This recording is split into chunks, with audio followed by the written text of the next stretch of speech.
तो ये हम लोग 10th चैप्टर जो है वो स्टार्ट करते हैं।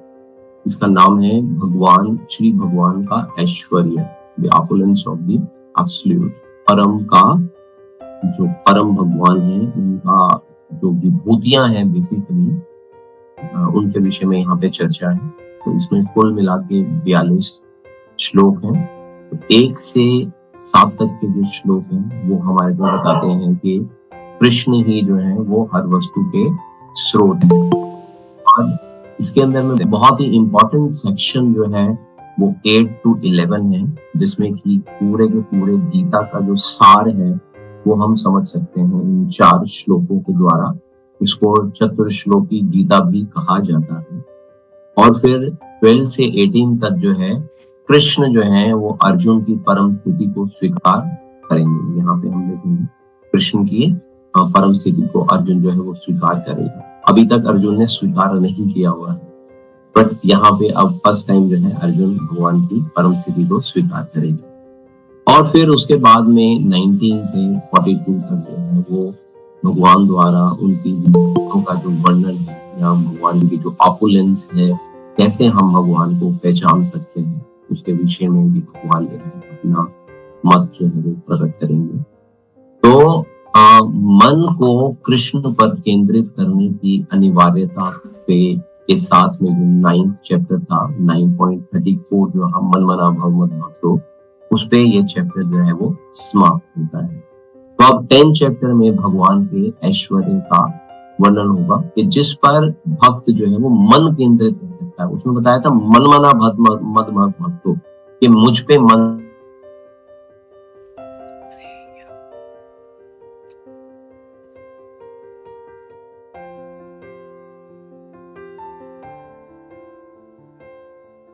इस चैप्टर में विज्ञान होएगा कि मन को किस प्रकार से जो है हम भगवान के अंदर में भगवान के साथ में केंद्रित जो हम कर सकते हैं। जब हम इस जगत में कोई भी ऑपुलेंट चीज देखते हैं, भव्य चीज देखते हैं, शक्तिशाली चीज देखते हैं, सुंदर चीज देखते हैं, तो हम उसको देख के भगवान को जो है हम याद कर सकते हैं, कृष्ण को जो है हम लोग याद कर सकते हैं कि वे ही सब कारणों के कारण हैं।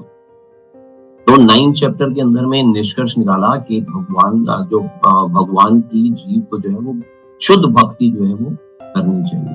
और 10th चैप्टर में कृष्ण के ऐश्वर्य के बारे में सुनकर हमारी जो भाव है प्रेम का भगवान के साथ में वो बढ़ेगा।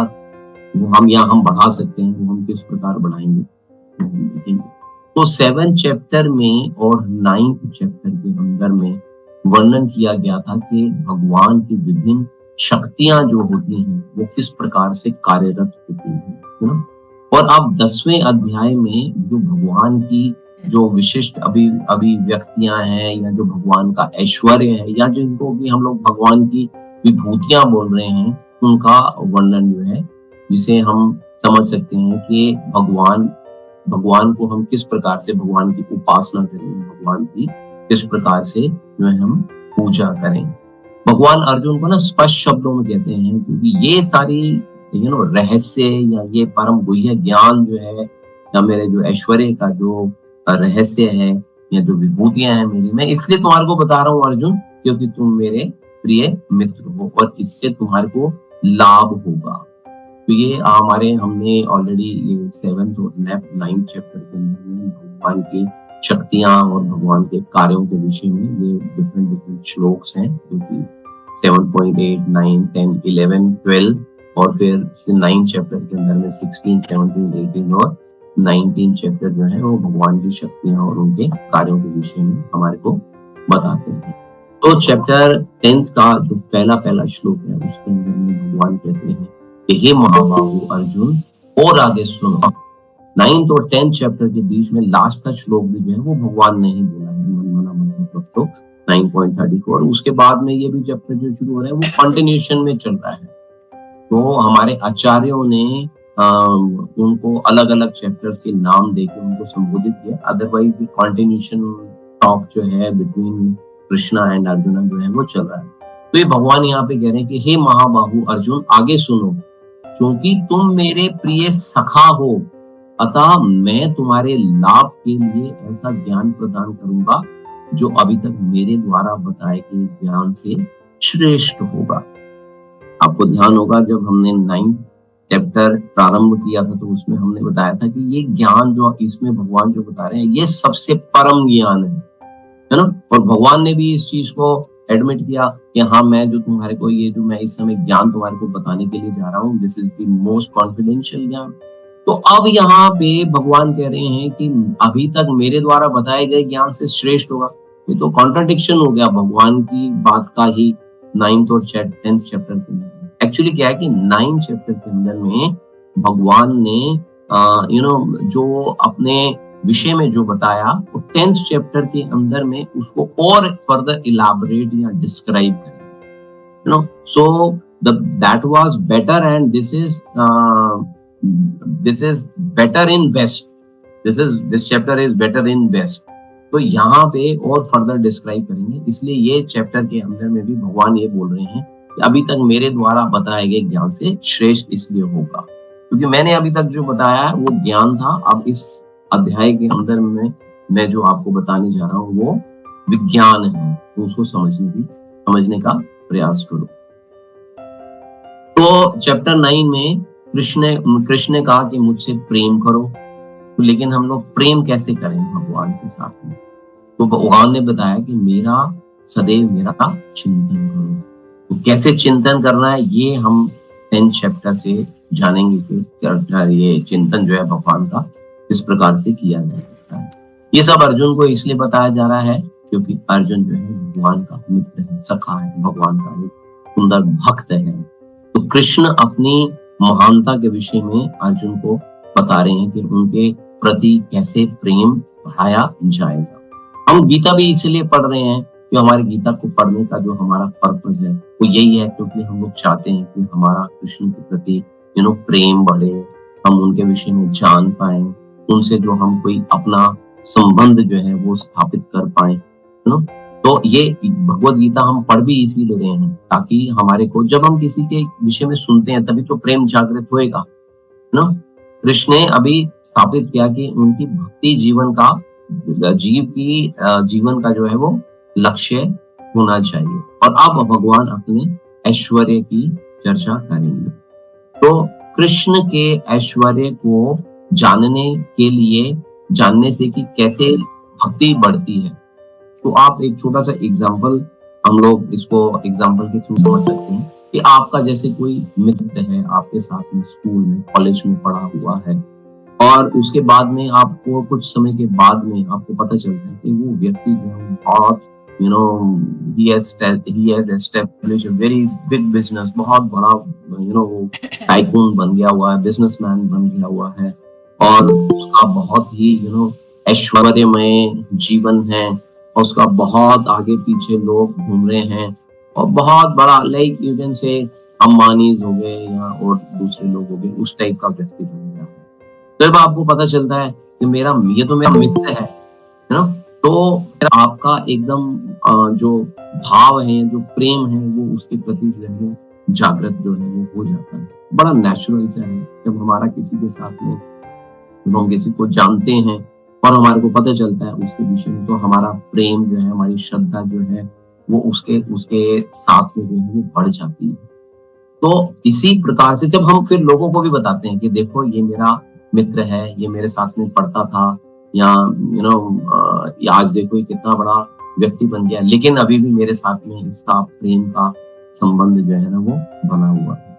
तो इसी प्रकार जब हम भगवान के विषय में सुनते हैं, भगवान को हम जानने का प्रयास करते हैं और उनसे एक प्रकार का संबंध जो है वो स्थापित करने का प्रयास करते हैं, उसकी महानता को विस्तार से जब हम समझते हैं और अपने सौभाग्य के प्रति कृतज्ञता महसूस करते हैं कि ऐसा महान और शक्तिशाली भगवान के साथ में मेरी घनिष्ठता है, मेरा संबंध है, तो हमारा जो एक सौभाग्य है जिसको हम लोग बोलते हैं वो ओपन हो जाता है, वो खुल जाता है हमारा भगवान के प्रति और अपने जीवन के प्रति। तो कृष्ण एक्चुअली क्या है कि कृष्ण का जो ऐश्वर्य है वो ही जानने के योग्य है, लेकिन उसको हर एक व्यक्ति जान नहीं पाता। वो अज्ञात रूप में छुपा रहता है। तो क्यों अज्ञात रूप में छुपा रहता है? क्योंकि वो उसके उसके लिए कोई और जिम्मेदार नहीं है, उसके हम ही रीजन होते हैं। क्योंकि हम अपनी सीमित माइंड सेट के साथ में या बैरियर हमारे जीवन में जो हमने अपने लगा रखे हैं, उनके साथ में हम उनको ओपन नहीं कर पाते। तो हम उन ओपन ना कर पाने की वजह से हम उनको समझ नहीं पाते हैं।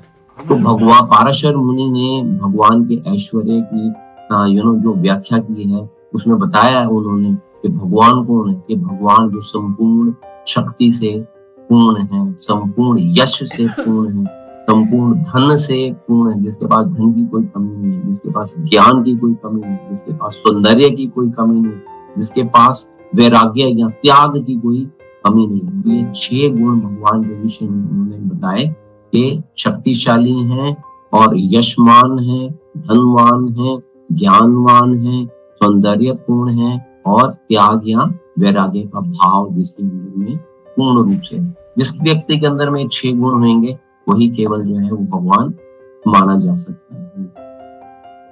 तो कृष्ण के अर्जुन के मन में ये प्रश्न आता है कि कृष्ण आपको पूर्ण रूप से कौन जान सकता है? इसका मतलब आप तो इतना अपने विषय में बता रहे हो, तो वो कह रहे हैं कि मेरी उत्पत्ति या मेरे ऐश्वर्य को अर्जुन कोई जान नहीं पाएगा। तो 10.2 में बोलते हैं भगवान, ना तो देवतागण मेरी उत्पत्ति या ऐश्वर्य को जानते हैं, ना ही महर्षि गण जो है वे जानते हैं, क्योंकि मैं सभी प्रकार से देवता और महर्षियों का भी कारण स्वरूप या उद्गम हूँ। जैसे कि कोई किसी पिता के लेफ्ट से 4-5 पुत्र हैं, तो वो पुत्र जो है वो अपने पिता को पूर्ण रूप से नहीं जान पाते। जानते हैं, कुछ जानते हैं उनके विषय में, लेकिन पूर्ण रूप से जो है वो अपने पिता को नहीं जान पाते।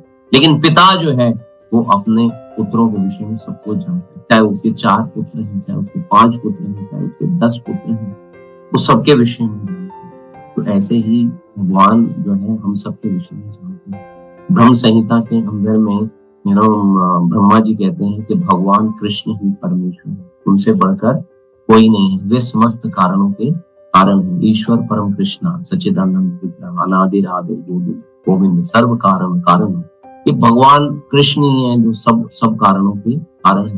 और जब देवता तथा महर्षि तक उनके नाम, उनके व्यक्तित्व को नहीं समझ पाते, तो हम लोग शुद्ध लोग जो हैं वो, या जिन लोगों को यहाँ पे ज्ञानी या विद्वान भी बोला जा सकता है, वो लोग इस प्रकार से भगवान को जान सकते हैं। उनके लिए भी बहुत कठिन है भगवान को जानना। हम लोग प्रयास करते हैं कि हम लोग मानसिक चिंतन के द्वारा या अपनी इंद्रियों के द्वारा भगवान को जान सकें, लेकिन क्योंकि हमारी इंद्रियां जो होती हैं अपूर्ण होती हैं, तो उस वजह से जो है हम लोग भगवान को जो है जान नहीं पाते। किसी भी व्यक्ति के लिए स्वयं को समझना जो है वो कठिन हो जाता है, तो वो भगवान किस प्रकार से समझे। तो अर्जुन यहाँ पे पूछता है, तो भगवान कहते हैं मेरी उत्पत्ति और ऐश्वर्य को कोई नहीं जानता। अर्जुन बोलते हैं देवतागण भी नहीं जानते हैं। भगवान बोलते नहीं, देवतागण भी नहीं जानते। और महर्षि गण कहते हैं वो भी नहीं जानते। तो आपका कोई स्रोत है, ये आपको क्यों नहीं जान पाते हैं ना?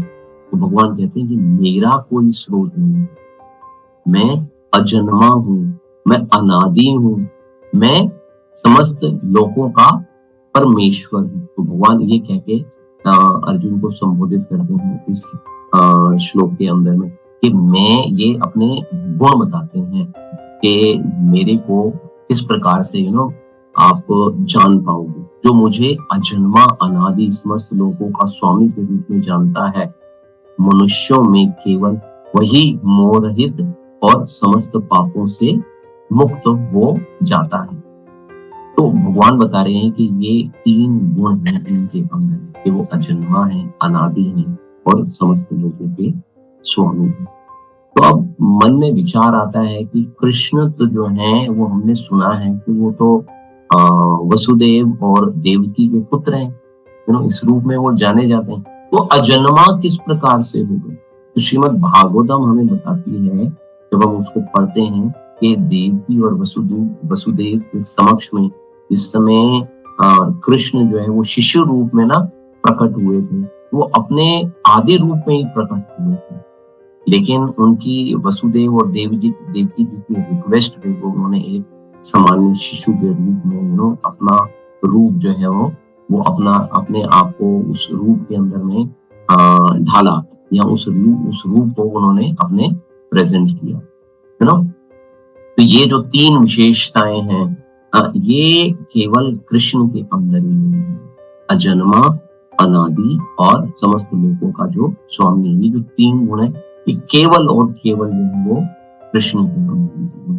तो एक हमारे आचार्य हैं श्री विश्वनाथ चक्रवर्ती ठाकुर, वो टिप्पणी करते हैं या वो बताते हैं कि जो ब्रह्मा जी हैं वो भी अज हैं या अजन्मा है। ब्रह्मा जी को भी अजन्मा बोलते हैं, लेकिन अनादि नहीं है वो। अनादि, अजन्मा तो है लेकिन वो अनादि नहीं है। अनादि का अर्थ है कि प्रारंभ रहित या जिसकी उत्पत्ति नहीं हो सकती, है ना। तो कृष्ण जो है वो कल्पनीय रूप से शक्तिशाली भगवान है और अजन्मे रहते हैं। हालांकि वे अगर हम देखेंगे तो वसुदेव देवकी के पुत्र के अंदर में जन्म लेते हैं, है ना, और यशोदा माई के भी बड़े प्रिय पुत्र हैं। और दामोदर लीला के अंदर में तो यशोदा माई एक उनको बांधने का प्रयास करती है। वो आपने कथा सुनी होगी, एक कृष्ण को जो है वो बांधने का प्रयास करती है, लेकिन वो रस्सी से उनको बांध नहीं पाती है, उसकी कमर को कवर अप नहीं कर पाती है। तो लेकिन और हमेशा ही जो है वो 2 उंगली का उसके अंदर में फासला जो है वो रह जाता है। तो वो रस्सी जो है वो 2 इंच क्यों छोटी रह जाती है, जबकि कृष्ण की उसी कमर के ऊपर एक छोटा सा काला धागा और एक छोटी सी घंटे भी बंधी हुई है ना, जिससे कि माँ यशोदा सोचती है कि बच्चे को जो है वो नजर ना लग जाए। फिर भी यशोदा माई जो है कृष्ण को नहीं बांध पाती, और फिर जब कृष्ण स्वयं अपने को बंधवाना चाहते हैं तब वो कृष्ण जो है अपने आप को बंधवाते हैं। तो कृष्ण जो है समस्त लोगों के स्वामी हैं, है ना। और स्वामी होते हुए भी वो युद्ध के मैदान में अर्जुन के जो हैं वो सारथी बने हुए हैं और अपने आप को अर्जुन द्वारा नियंत्रित होना स्वीकार कर रहे हैं, है ना। तो ये जो चीजें हैं, यू नो, ये अगर हम सोचें, ये अगर हम समझें तो ये कृष्ण की, अगर हम इस प्रकार की चीजों को ध्यान में रखते हैं तो ये ये इनको थोड़ा समझना थोड़ा सा डिफिकल्ट लगता है, लेकिन ऐसा डिफिकल्ट भी नहीं है, क्योंकि भगवान जो है ना वो अपने आप को अपने भक्तों के प्रति जो है वो समर्पित कर देते हैं। और जब हम इस स्थिति में आते हैं तो जीव जो है वो पापों से मुक्त होता है और मुक्ति की तरफ प्रोग्रेस करता है।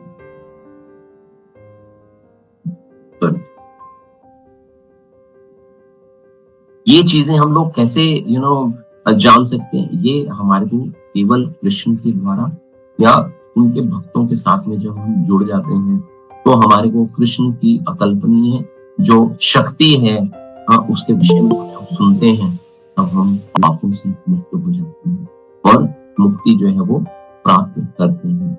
तो अब हमारे मन में ये प्रश्न आएगा कि हम लोग, अगर ये सारी चीजें होगी तो हम लोग कृष्ण को जो है वो किस प्रकार समझ सकते हैं? तो भगवान ने अपने आप को यहाँ पे अजन्मा कहा, और अजन्मा, और हम लोग भी जो होते हैं हम भी अपने आप को अजन्मा बोलते हैं, क्योंकि आत्मा है ना, आत्मा को नाश नहीं होता, शरीर का नाश होता है, तो हम लोग भी अजन्मा ही कहते हैं।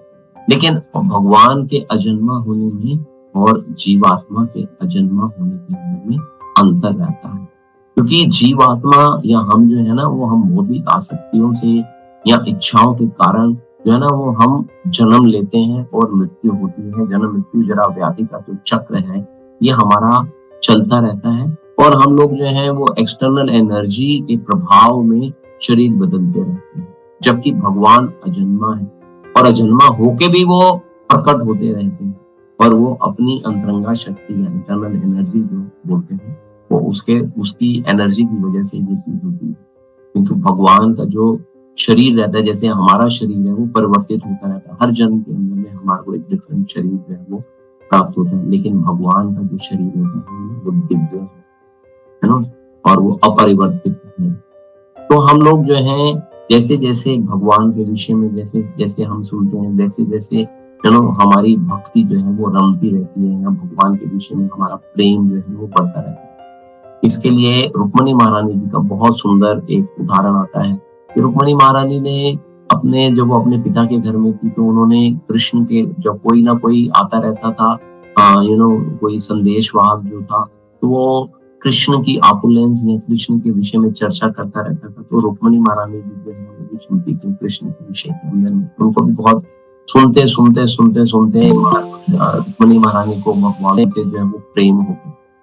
और वो लास्ट में जब उनकी शादी तय हो जाती है, तो वो भगवान कृष्ण को एक लेटर या एक पत्र द्वारा उनको बताती है कि मैं तो आपसे प्रेम करती हूँ। तो आप ये सोचिए कि जब हम भगवान के विषय में रुक्मिणी महारानी ने सुना और इतना सुनते ही गई उनके साथ में कि उनके साथ में प्रेम हो गया उनको, कि उन्होंने ऐसा विचार कर लिया कि मैं अपने जीवन के अंदर में अगर मेरे को अगर अपना पति बनाना है, तो मैंने कृष्ण को ही बनाना है, किसी और को नहीं। तो ऐसे हमारे को अपने हृदय के अंदर में भगवान के प्रति जो है प्रेम जो है वो उत्पन्न करना पड़ेगा, ताकि हम लोग भी ऐसी स्थिति को प्राप्त कर सकें। तो ऐसी स्थिति कैसे प्राप्त हो सकती है? वो भक्तों की संगति में भगवान के विषय में सदा हम अगर स्मरण करेंगे, तो इससे हमारी भक्ति बढ़ेगी। बड़े-बड़े देवता और ऋषिगण जो हैं वो मानसिक चिंतन के द्वारा भगवान को जानने का प्रयास करते हैं, लेकिन वो नहीं जान पाते।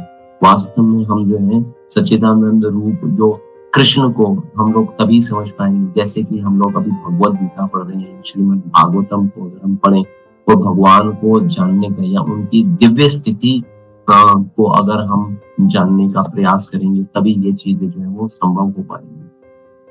यदि हम चाहते हैं कि हमारे जो कर्म हैं वो अच्छे हो, शुभ हो, तो हमें इस प्रकार से कार्य करना पड़ेगा, जैसे कि भगवद गीता के अंदर में भगवान ने अपने इंस्ट्रक्शन जो है देते हैं, या भागवतम के अंदर में, या जो गुरु साधु शास्त्र हैं जो हमारे को गाइड करते हैं कि हम लोग किस प्रकार से अपना जीवन यापन करें। या एक जैसे हम लोग तो बड़ा कॉमनली बोला जाता है कि भगवद गीता जो it is a manual for the human life, हमारे जीवन के लिए एक मैनुअल की तरह से ये कार्य करते हैं। तो इस तरह से हम लोग जो है भगवान के विषय में सुनेंगे, तो हमारा भगवान के प्रति जो प्रेम जो है जागृत हो जाएंगे। तो अभी आप यहाँ पे एक छोटा सा एक चित्र देख रहे हो, तो जिसमें एक ट्रेन हमने दिखाने का प्रयास किया है।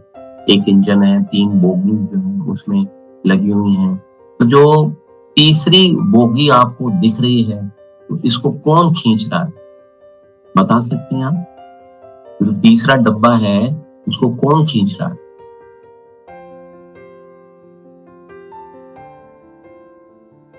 बताएगा कोई? इंजन भगीरथ प्रभु जी बताएंगे।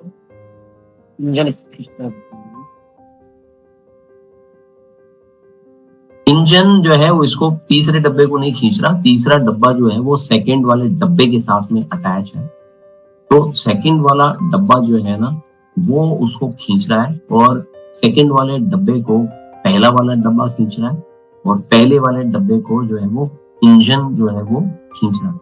तो इंजन जो है उसको कौन खींच रहा है? अब यहाँ पे प्रश्न आता है, चलो तीसरे डब्बे को तो दूसरे ने खींचा, दूसरे को पहले ने खींचा, पहले को इंजन ने खींचा, इंजन को कौन खींच रहा है?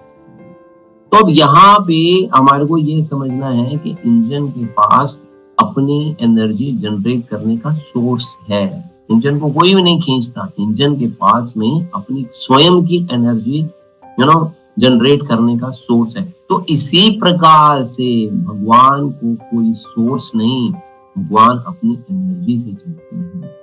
भगवान का आरती है कि सब कुछ उनसे आता है। तो यहाँ से हमारे को सिर्फ इसी बात को समझाने के लिए कि कई लोग बोलते हैं कि भगवान कहाँ से आए हैं, तो भगवान का कोई सोर्स नहीं है। भगवान अजन्मा है। जो सृष्टि जब हुई है तो उससे पूर्व से भी भगवान जो है वो अपनी एनर्जी स्वयं खुद ही, अपने सोर्स जो है वो भगवान स्वयं अपने सोर्स हैं। इस चीज को हमारे को थोड़ा सा समझना पड़ेगा। तो फिर आगे जो है भगवान अर्जुन जो है वो फिर से प्रश्न करता है, क्या समस्त गुणों से संपन्न ऋषि भी आपको क्या नहीं जान पाते हैं क्या? तो एक्चुअली क्या है कि 10.4 और 10.5 में भगवान बोलते हैं कि बुद्धि, ज्ञान, संचय तथा मोह से मुक्ति, क्षमा भाव, सत्यता, इंद्रिय निग्रह, मन निग्रह, सुख दुख, जन्म मृत्यु, भय अभय, अहिंसा, समता, तुष्टि, तप, दान, यश तथा अपयश, जीवों के ये विविध गुण मेरे द्वारा ही उत्पन्न है। भगवान ये बता रहे हैं कि ये सारे जितने भी गुण है ना, वो जीवों के अंदर ये विविध गुण मेरे द्वारा जो है वो प्रदान किए जाते हैं। तो इसीलिए अर्जुन का ये प्रश्न है कि समस्त गुणों, इतने सारे गुण हैं, तो इतने सारे गुणों में संपन्न ऋषि भी आपको क्या, ऋषि गण भी आपको नहीं जान पाते क्या? ऋषियों में तो ठीक है, मनुष्यों के अंदर में ये सामान्य व्यक्ति के अंदर में ये गुण नहीं होंगे, लेकिन ऋषियों के अंदर में तो ये गुण है, तो तब भी ऋषि क्या आपको नहीं जान पाते हैं क्या? तो एक्चुअली क्या है कि सत्व गुण के से उत्पन्न ये सारे गुण जो है ना, वो कृष्ण को जानने में एक्चुअली हमारी सहायता करते हैं। ये जितने भी गुण मैंने अभी बताए, बुद्धि, ज्ञान, संचय 10.4 और 5 में है, आप देखेंगे इसको। तो ये बेसिकली कृष्ण को जानने में जीव के लिए सहायक होते हैं, और कृष्ण जो है वो स्वयं भक्तों को पुरस्कृत करते हैं इन गुणों को प्रदान करके। श्रील प्रभुपाद जी लिखते हैं कि ये सभी गुण पूरे ब्रह्मांड में केवल मनुष्यों में ही प्रकट होते हैं, मनुष्य और देवता दोनों में। अब जो कृष्ण चेतना में आगे बढ़ना चाहता है, उसके लिए इन सभी गुणों को अपने भीतर विकसित करना होता है। जो परमेश्वर की भक्ति में संलग्न रहता है, उसमें परमेश्वर द्वारा व्यवस्थित सभी अच्छे गुण क्रमशः विकसित होते जाते हैं। ये सारे गुण जो है ना, बुद्धि, ज्ञान, मोह से मुक्ति, क्षमा भाव, सत्यता, इंद्रिय निग्रह, मन निग्रह, ये सारे गुण हमारे अंदर में भगवान ने बाय डिफॉल्ट दिए हुए हैं। लेकिन जब हम यहाँ पे आ जाते हैं, तो यहाँ पे हमारे सारे गुण आच्छादित हो जाते हैं, शैडो में चले जाते हैं, डाउन चले जाते हैं। तो ये हमारे को क्या करना पड़ता है, इन गुणों को हमारे को फिर से विकसित करना पड़ता है। हमारे को अपने अंदर में गुण है, लेकिन उनको साफ करके डेवलप करना पड़ता है इन गुणों को। मैंने आपको ध्यान होगा, आपको पीछे एक एग्जाम्पल दिया था, एक उसका कटोरे का, जो कि विष से भरा हुआ है। जब हम उसके अंदर में बूंद बूंद अमृत की डालते रहते हैं, तो वो विष जो है वो बाहर आता रहता है, और हमारे अंदर में अमृत जो है वो जाता रहता है। अमृत की पोजीशन बढ़ती जाती है, विष की कम होती जाती है। तो इसी प्रकार उसका अर्थ यही है कि ये जितने भी गुण हैं हम भगवान द्वारा प्रदान किए, ये सारे के सारे उसके बॉक्स के अंदर में चले गए हैं, पॉइजन के अंदर में चले गए हैं। तो अब उसको अमृत डालेंगे तो ये सारे के सारे जो है वो निखर के बाहर आ जाएंगे। तो भगवान कहते हैं कि जीवों के विविध गुण मेरे द्वारा उत्पन्न है। सप्त ऋषि, 4 अन्य महर्षि, सप्तऋषि गण, 4 अन्य महर्षि और 14 मनु। 14 मनु का अर्थ है कि जो ब्रह्मा जी के एक दिन के अंदर में 14 मनु होते हैं। तो ये 14 मनु, ये सब मेरे मन से उत्पन्न है, और विभिन्न लोकों में निवास करने वाले सारे जीव उनसे अवतरित होते रहते हैं। तो ये बेसिकली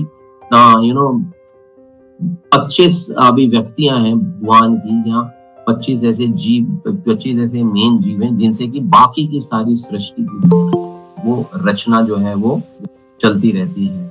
इस बात का यहाँ पे भगवान जो है हमारे को बताते हैं इसके विषय में। तो अर्जुन फिर पूछता है कि आपके ऐश्वर्य तथा योग को किस प्रकार जाना जा सकता है ना?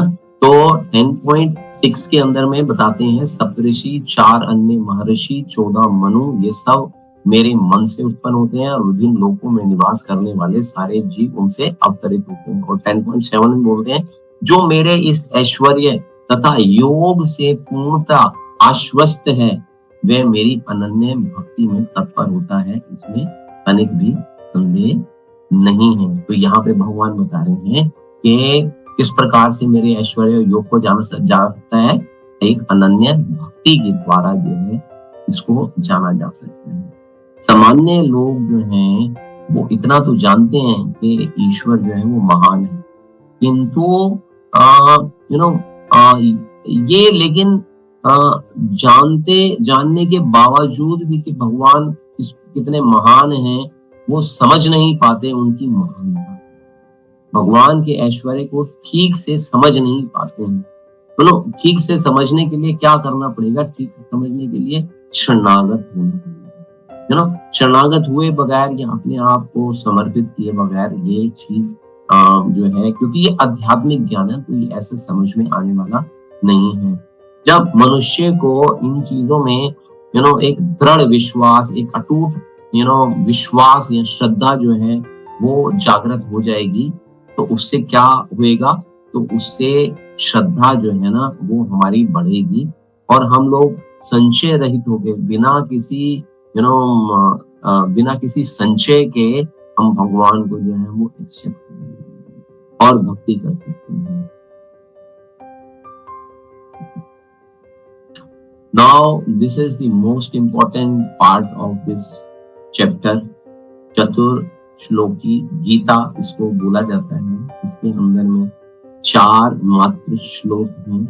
इन श्लोकों को अगर हम अपने जीवन के अंदर में समस्त रूप से ग्रहण कर लेते हैं, इनको अच्छे से समझ लेते हैं, तो जैसे तो हमारे को गीता जो है भगवान जो बताना चाह रहे हैं, इतनी सारी चीजें वो हम नक्शल के अंदर में पा पाएंगे। जैसे कि 2nd चैप्टर को भी हम लोग बोलते हैं, वो भी गीता का सार है। तो 2nd चैप्टर में भी भगवान जो है ना वो बेसिकली भगवत गीता को पूर्ण रूप से अर्जुन को बता देते हैं। लेकिन फिर क्योंकि अर्जुन की जो जिज्ञासा रहती है,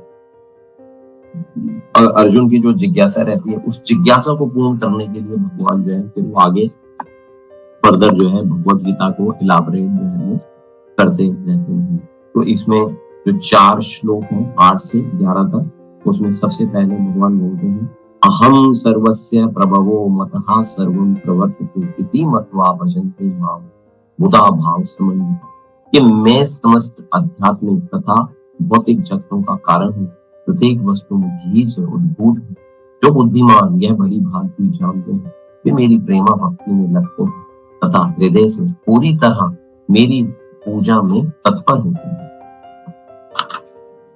फिर 9th में बोलते हैं, मदचिता मद्गत प्राणा बोधयन्ता परस्परम कथयन्ते च मां नित्यं पुष्यन्ति च रमन्ति च, कि मेरे शुद्ध भक्तों के विचार मुझ में वास करते हैं, उनके जीवन मेरी सेवा में अर्पित रहते हैं और वे एक दूसरे को ज्ञान प्रदान करते तथा मेरे विषय में बातें करते हुए परम संतोष तथा आनंद का अनुभव करते हैं। 10th में बोलते हैं, तेषां सतत युक्तानां भजतां प्रीति पूर्वकं ददामि बुद्धि योगं तं येन माम् उपयन्ति ते। कहते हैं कि जो प्रेम पूर्वक मेरी सेवा करने में निरंतर लगे रहते हैं, उन्हें मैं ज्ञान प्रदान करता हूँ, जिसके द्वारा वे मुझ तक आ सकते हैं। और फिर 11th में कहते हैं, तेषां एव अनुकंपा अर्थम अहम अज्ञानजं तमः नाशयामि आत्मभवस्तो ज्ञान दीपेन भास्वता। मैं उन पर विशेष कृपा करने के हेतु उनके हृदयों में वास करते हुए ज्ञान के प्रकाशमान दीपक के द्वारा उनके अज्ञान जन्य अंधकार को दूर करता हूँ। ये भगवान ने ये 4 श्लोक ये आपके सामने भी लिखे हैं कि मैं समस्त आध्यात्मिक तथा भौतिक जगतों का कारण हूँ। मैं शुद्ध भक्तों के विचार मुझ में वास करते हैं, जो प्रेम पूर्वक मेरी सेवा में निरंतर लगे रहते हैं, उन पर विशेष कृपा करने के लिए उनके हृदय में वास करते हैं। तो ये बेसिकली जो इसका फ्लो क्या है, इसके फ्लो को थोड़ा सा हम लोग समझ लेते हैं कि जो 10.8 वाला जो श्लोक है वो बेसिकली सारांश है, that is सारांश of all these 4 श्लोका। तो जो 9th and 11th है उसको 8th को वाले श्लोक को और फर्दर इलाबरेट जो है ना वो करता है। ये एक प्रकार है इसको देखने का। एक अन्य क्या है कि 10.8 जो है वो बुद्धिमान यह भली भांति जानते हैं कि मैं हर चीज का स्रोत हूँ, वे मेरी प्रेमा भक्ति में लगते हैं तथा हृदय से पूरी तरह मेरी पूजा में तत्पर रहते हैं। ठीक है। और 10.9 है कि ये कौन होते हैं ऐसे लोग, जो हृदय में पूरी तरह से वो तत्पर रहते हैं। तो ऐसे लोग मेरे प्रति कैसे समर्पित हो जाते हैं, है ना? क्योंकि उनके जीवन मेरी सेवा में अर्पित होते हैं। इसलिए वो लोग जो हैं वो हमेशा मेरी पूजा में या भगवान की पूजा में तत्पर रहते हैं। तो 9th और फिर 10th और 11th में कि वो बुद्धिमान कैसे बनते हैं? भगवान कहते हैं उन्हें मैं ज्ञान प्रदान करता हूँ, है ना? फिर कृष्ण कैसे बुद्धि देते हैं? प्रकाशमान दीपक के द्वारा जीव के अज्ञान जन्य अंधकार को वो दूर कर देते हैं। ये एक दूसरा पॉइंट ऑफ व्यू है चीजों को देखने का। और एक और क्या है कि 10.8 बताता है कि कैसे आत्मा जो है वो कृष्ण की स्थिति को समझती है। क्योंकि क्योंकि आत्मा जो है वो आध्यात्मिक है, भौतिक नहीं है। वो कैसे कृष्ण की स्थिति को समझती है। और 10.9 बताता है कि आत्मा किस प्रकार से समर्पित होती है और प्रबुद्ध हो जाती है। तो 10th 11 बताता है कि यह हृदय और मस्तिष्क को, हमारी बुद्धि को पुनः निर्देशन करती है कि कैसे ज्ञान के प्रकाशमान दीपक द्वारा ये प्रकाशमान हो जाए। एक जो मेन है हमारा कि हम लोग भगवान के साथ में अपना संबंध कैसे जो है वो हम स्थापित कर सकते हैं। ये एक बहुत महत्वपूर्ण दृष्टिकोण है। ये हमारे शास्त्रों में भी बताया जाता है इसके विषय में। इसको हम बोलते हैं संबंध ज्ञान, अभिधेय ज्ञान और प्रयोजन ज्ञान। तो जो 10.8 वाला जो श्लोक है हमारा वो संबंध से रिलेटेड है और 10.9 जो है वो अभिधेय से रिलेटेड है और 10 और 11 जो है वो प्रयोजन से रिलेटेड है। तो आप बेसिकली अब ये संबंध ज्ञान, अभिधेय ज्ञान और प्रयोजन ज्ञान क्या है? तो संबंध ज्ञान का अर्थ है कि हम लोग भगवान के सर्वोच्च व्यक्तित्व के साथ में अपने मूल संबंध को हम उनके साथ में एक स्थापित करें। हम मतलब हम कृष्ण के साथ में हम एक अपना संबंध स्थापित करना सीखें। ये है बेसिकली संबंध ज्ञान के हम लोग अपना किसी के साथ में भी, जैसे भी हम लोग संबंध कृष्ण के साथ में हमारे को अपना संबंध स्थापित करना। तो जो अभिधेय है वो ये है ना, उसका अर्थ है कि जो हमारा एक रिलेशनशिप है उसके अनुसार कार्य करना। संबंध को, जो हमारा संबंध है उसको पुनः स्थापित करना। मोड क्या रहेगा? इसका मतलब है कि हमारे लिए यहाँ पे कृष्ण को प्राप्त करना है। अगर हमने कृष्ण को प्राप्त करना है तो हमारा या कृष्ण के साथ में संबंध स्थापित करना है तो उसका वाया मोड भी कुछ होना चाहिए ना, कोई ना कोई उसके लिए हमारे को कोई व्हाट वी कॉल कोई फ्रेमवर्क या रोड मैप जिसको भी हम लोग बोलते हैं, हमारे पास में कोई रोड मैप होना चाहिए कैसे हम उसको प्राप्त करेंगे। वो मोड जो है वो हमारा भक्ति है। तो भक्ति के द्वारा जो है वो संबंध जो है वो हम लोग स्थापित कर सकते हैं। और प्रयोजन जो है वो जीवन का अंतिम लक्ष्य है। अंतिम लक्ष्य क्या है कि हमारा, कि हम भगवान के प्रति अपना प्रेम विकसित करें। प्रयोजन क्या है या पर्पस क्या है या क्यों करना चाहते हैं हम लोग ये सारी चीजें, हम लोग कृष्ण के साथ में अपना एक प्रेम संबंध स्थापित कर सके, उनकी हम लोग सेवा कर सके। ये संबंध अभिधेय प्रयोजन बेसिकली है कि हम लोग भगवान के साथ में अपना संबंध स्थापित करें, भक्ति करके उस संबंध को हम सुदृढ़ बनाएं और कृष्ण प्रेम की प्राप्ति, ये हमारा प्रयोजन है, ये हमारा मोड, ये हमारा पर्पस होना चाहिए भक्ति करने का। अब मुझे पता चल गया कि कृष्ण परम है, तो मुझे क्या करना पड़ेगा? अब आपने बताया प्रभु जी, ये सारी चीजें बता दी आपने, अभिधेय प्रयोजन के विषय में, संबंध अभिधेय प्रयोजन के विषय में बता दिया। अब मुझे क्या करना है? चलो मैंने मान लिया कृष्ण जो है ना वो परम है, आप बता रहे हो, भगवद गीता हम इतने समय से सुन ले रहे हैं। तो हमारे को क्या करना पड़ेगा? हमारे को साधना करनी पड़ेगी, हमारे को एक अभ्यास जो है वो करना पड़ेगा, ट्राई करना पड़ेगा, हमारे को अभ्यास करना पड़ेगा। जैसे फॉर एग्जाम्पल कि जैसे एक छोटा बच्चा जो है, हम लोग एग्जाम्पल देते हैं कि वो मेले में अपने माँ बाप से जो है वो बिछड़ जाता है और माँ बाप को मिलता नहीं है, लेकिन वो बच्चे को ढूंढने की जो प्रक्रिया है वो अपने पूरे जीवन भर कंटिन्यू करते हैं, है ना। उसको उसको रोकते नहीं है, अपने बच्चे को ढूंढने की प्रक्रिया को वो कंटिन्यूशन में रखते हैं। और एक बहुत समय के बाद में जो है ना वो बच्चा जो है उनको मिल जाता है। हुँ, बच्चा जो है वो मिल जाता है। लेकिन उसको तो कुछ पता ही नहीं है कि उसके उसके जो माँ-बाप थे वो इतने रिच थे।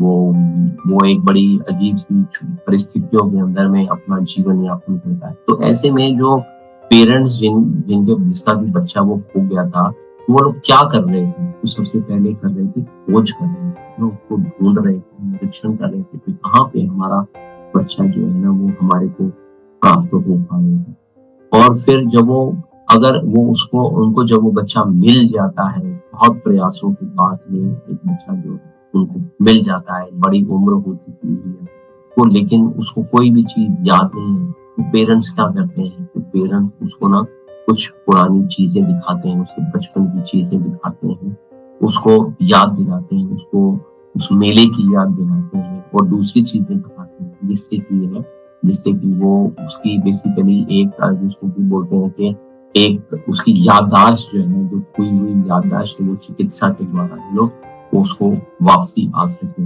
और जीव जो है या जो खोया हुआ बच्चा जो है, वो अपने घर के अंदर में वापसी आ सके। अपनी ओरिजिनल स्थिति जो है जीव की या उस व्यक्ति की, उसको प्राप्त करे। ये बेसिकली इसका लक्ष्य है, जो कि हमारा संबंध अभिनय और जो प्रयोजन है, जो संबंध है वो बेसिकली खोज करना है, अपने आप को अपने भीतर में खोजना है हमारे को, कि हमारी स्थिति क्या हो गई है, हम कहाँ पे गिर गए थे, कहाँ पे हमारा संबंध जो था वो भगवान के साथ में छूट गया था। और फिर अपना इलाज करना है हमारे को, अपनी चिकित्सा करनी है। वो चिकित्सा कैसे करनी है? हरि नाम लेना है, हरि कथा सुननी है, भगवान के भक्तों का संग करना है। चलो भगवान को जैसे भगवान ने 9.26-27 में बताया कि भगवान को भोग अर्पित करना है। जो भी कार्य करना है, यत् करोषि यत् अश्नाति यत् चहोषि तथासि यत्, कि जो भी कार्य करना है जीवन के अंदर में, वो भगवान को अर्पित करके, भगवान को समर्पित करके करना है। ये हमारी चिकित्सा हो जाएगी। यू नो और फिर जब हमारे को ये सारी चीजें मिल जाएंगी, तो हम जो है वो अपने घर के अंदर में जो हमारी जो है वापसी जो है वो हो पाएगी। तो ये बेसिकली और यही जो चीज है घर वापस आने के लिए जो प्रेरणा है, वो बेसिकली कृष्ण जो है वो अर्जुन के माध्यम से हम सबको दे रहे हैं कि अपने घर लौटाओ, अपने घर लौटाओ, वैकुंठ लोक में लौटाओ, गोलोक में लौटाओ, मेरे पास में वापिस आ जाओ। चलो इसी चीज का प्रयास जो है ना वो कृष्ण जो है वो अर्जुन के माध्यम से हम सब लोगों को बेसिकली एक प्रकार का संदेश दे रहे हैं। फिर अब प्रश्न ये है फिर से कि हम लोग साधना के लिए कैसे करें? यदि कोई आध्यात्मिक गुरु के आदेश के तहत जो भी जो रूल्स एंड रेगुलेशंस होते हैं, डू और डोंट्स होते हैं, जो प्रिंसिपल्स होते हैं, जो सिद्धांत होते हैं, उनका पालन करते हैं, तो हम बड़ी आसानी से जो है अपने जीवन का अंतिम लक्ष्य जो है प्राप्त कर सकते हैं। जो व्यक्ति हरे कृष्ण मंत्र जप करने का आदी है, वो बहुत आसानी से हरे कृष्ण कृष्ण कृष्ण हरे हरे, हरे राम राम राम हरे हरे और भगवान की सेवा करता है, तो उसको जो ये अब उसके जीवन का जो लक्ष्य है जो उसकी वो प्राप्ति कर सकता है। 10.10 में बताते हैं कि जब मनुष्य लक्ष्य तो जानता है, किंतु कर्म फल के अंदर में लिप्त रहता है अपना लक्ष्य मालूम है कि मेरे को कृष्ण की प्राप्ति करनी है, लेकिन कर्मों के साथ में अटैच है और उसके कर्म फल में लिप्त रहता है, तो ऐसे व्यक्ति को हम लोगों ने पहले ही बताया कि कर्म योगी बोला जाता है। और फिर दूसरे प्रकार के कौन लोग होंगे, तो लक्ष्य जानते हैं, जब कोई कृष्ण को समझने के लिए मानसिक चिंतन का सहारा लेता है, तो वो ज्ञान योगी बोला जाता है। और जो कोई कृष्ण भावनामृत में भक्ति के साथ में कृष्ण की खोज करता है, वो भक्ति योगी या बुद्धि योगी है। तो ये खोजने के अलग अलग पैरामीटर्स हैं, कोई लक्ष्य मालूम है सब लोगों को, मेरे को कृष्ण की प्राप्ति करनी है, लेकिन क्या करना पड़ेगा? तो थर्ड वाला मोड है, हमारे को कृष्ण भावना में कृष्ण की खोज है वो भक्ति योगी बन के करनी पड़ेगी। ज्ञान योगी करके बनेंगे तो हम लोग अपने लक्ष्य को प्राप्त नहीं करेंगे। कर्म योगी करके अगर बनेंगे तो भी हम लोग अपने लक्ष्य को जो है वो प्राप्त नहीं कर पाएंगे। तो इसको नक्शल के अंदर में कैसे समझेंगे कि भगवान कृष्ण जो है वो हर चीज के स्रोत हैं। जो लोग ये समझते हैं तो वो क्या करते हैं, वो उनके भक्त बन जाते हैं, उनको आनंद में रहते हैं। जो अपने हृदय को अपने मन को और अपने हृदय को कृष्ण में स्थित कर देते हैं, कृष्ण उनको अपने पास आने का जो है वो ज्ञान जो है वो ज्ञान प्रदान 10.9 में बोलते हैं मद्गत प्राणः, ये चीज जो है वो प्रमाणित करती है कि कृष्ण ही भक्त के जीवन होते हैं। एक जो भक्त होता है उसका जीवन कृष्ण ही है, वो उसके बिना एक पल भी नहीं रह सकता। किस प्रकार मछली जो है वो जल के बगैर उसका रहना संभव नहीं हो पाता, इसी प्रकार जब भक्त का कृष्ण के प्रति प्रेम हो जाता है तो उसकी स्थिति भी जो है वो इसी प्रकार की हो जाती है। कृष्ण उनका जीवन बन जाते हैं। तो कृष्ण के बारे में चर्चा करना, उनका पोषण करना, तो हर प्रकार से बड़े प्रेम से भक्त जो है वो आपस में कृष्ण के विषय में चर्चा करते हैं, जोर जोर से कृष्ण का नाम का जप करते हैं, हरे कृष्ण नाम जप करते हैं, उनके नाम रूप गुण लीलाओं का उनके विषय में दूसरे लोगों को बताते हैं। तो ये बेसिकली जो है वो एक शुद्ध भक्त जो है वो कृष्ण के प्रति हमेशा जो है वो आकर्षित रहता है, उसका स्वभाव इस प्रकार से रहता है कि जैसे हम समझ सकते हैं कि जैसे कि एक लड़का और लड़की हैं, नॉर्मली जैसे हम लोग देखते हैं कि युवाओं के डिफरेंट जेंडर के प्रति वो जो आकर्षण रहता है, तो उसी प्रकार से जो ना आकर्षण जो है हमारे को भगवान के प्रति जो है वो डेवलप करना है। 10.10 में बताते हैं कि जीव जो है वो अनादि काल से जो है वो अज्ञान में डूबा हुआ है, लेकिन वास्तव में जो उसका ज्ञान है और जो उसकी अनुभूति प्राप्त करने में उसके अंदर में क्षमता है। ऐसा नहीं है जैसे कि अभी हमने गुण बताए कि इतने सारे गुण हैं, ये गुण हमारे अंदर, हमारे को क्या करना पड़ेगा, इन गुणों को विकसित करना पड़ेगा। सक्षम है हम लोग, ऐसा नहीं है कि हम लोग असक्षम, हम लोग सक्षम हैं। कृष्ण के भक्त उनके कृष्ण के विषय में बातें जो हम लोग करते हैं, तो वो बेसिकली क्या होता है कि वो जब हम इसके विषय में चर्चा करते हैं तो हमारे हृदय के अंदर में कृष्ण जो है वो स्वयं ज्ञान जो है वो प्रकट करना प्रारंभ कर देते हैं, या हमारे हृदय के अंदर में प्रकट होना जो है वो प्रारंभ कर देते हैं। तो शील प्रभुपाद ने अपने तात्पर्य में एक चर्चा करी है कि एक व्यक्ति के पास एक आध्यात्मिक गुरु हो सकता है। जीव की स्थिति के विषय में बता रहे हैं कि एक व्यक्ति के पास में एक प्रमाणिक गुरु हो सकता है और वह किसी आध्यात्मिक संगठन से जुड़ा हुआ भी हो सकता है वह जीव में, लेकिन फिर भी वह भक्ति के अंदर में प्रगति नहीं कर पा रहा, पर्याप्त रूप से वो बुद्धिमान नहीं है, तो क्या करे? कृष्ण यहाँ पे बताते हैं कि कृष्ण भीतर से उसे निर्देश देते हैं, अंदर से, जिसको कि हम लोग परमात्मा बोलते हैं, वो गुरु रूप के अंदर में परमात्मा स्वरूप हमारे को जो है वो निर्देश देते हैं, ताकि वो जीव जो है बिना किसी कठिनाई के उनके पास में आ सके। उसके लिए केवल एक ही योग्यता की आवश्यकता है। ठीक है, जीव जो है नहीं समझ में आ रही है, लेकिन उसके लिए योग्यता क्या बताई है कि जीव को सदैव अपने आप को कृष्ण चेतना में संलग्न जो है रखना और प्रेम और भक्ति के साथ में उनको सेवाएं जो है ना भगवान की सेवाएं करनी पड़ेगी, अपनी सेवाएं जो है वो प्रदान करनी पड़ेगी। जीव जो है वो अनादिकाल से अज्ञान के अंदर जो है वो ढका हुआ है, समस्त जीव है सब अनादिकाल से जो है वो अज्ञान के सागर के अंदर में डूबे हुए हैं। इसलिए वास्तव में जो सच्ची प्रेरणा है, या जो ज्ञान है, या जो उसकी एक रियलाइजेशन है, वो हम प्राप्त करने में सक्षम होते हुए भी सक्षम जो है वो प्राप्त नहीं कर पाते हैं।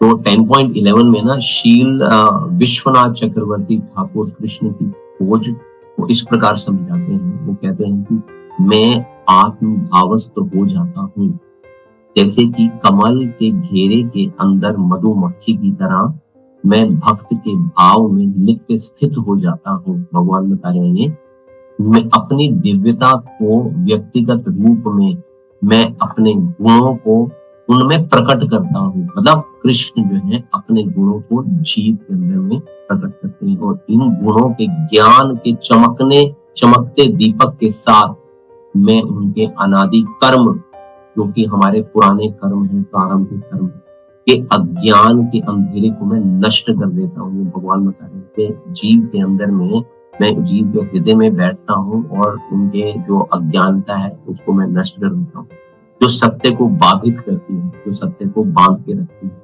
मेरे पास आने से रोकती है, और मेरे अलावा अन्य चीजों के लिए लालसा रूप में प्रकट होती है।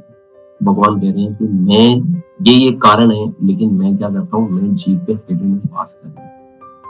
ऐसे कृष्ण के कृष्ण को अगर हम समझेंगे और उनसे प्रेम करेंगे, बहुत आसानी से हम अपने जीवन के लक्ष्य को जो है हम प्राप्त कर सकते हैं। एक बहुत सुंदर एक प्रभुपाद का भगवद गीता के 10.9 में शिला प्रभुपाद ने बहुत अच्छी एक सुंदर एक भक्ति के विषय में चर्चा करी है। वो मैं आपको भी पढ़ के बताता हूँ। 10.9 भगवद गीता से है कि ये चैतन्य चरितामृत से प्रभुपाद ने यहाँ पे मेंशन किया है। तो प्रभुपाद यहाँ पे लिखते हैं कि ब्रह्मांड के विभिन्न लोकों में असंख्य जीव विचरण कर रहे हैं। आप और हमारे जैसे जीव विचरण कर रहे हैं। इनमें से कुछ ही भाग्यशाली होते हैं। जैसे लोग, आप सब लोग यहाँ पे बैठ के सुन रहे हो, आपने अपना सारा काम छोड़ा, सारी चीजें छोड़ी कि नहीं हम भगवान के विषय में कुछ सुनते हैं, तो ऐसे जीवों को सौभाग्यवान या भाग्यशाली जीव बोला जाता है। तो आप सभी भाग्यशाली हैं इस समय जो इस कृष्ण कथा को जो है वो श्रवण कर रहे हैं। इनमें से कुछ ही भाग्यशाली होते हैं जिनकी शुद्ध भक्त से भेंट हो पाती है और जिन्हें भक्ति समझने का अवसर जो है प्राप्त हो पाता है। यह भक्ति बीज के सदृश्य है। यदि इसे जीव के हृदय में बो दिया जाए और जीव हरे कृष्ण का श्रवण तथा कीर्तन करता रहे, तो बीज अंकुरित होता है।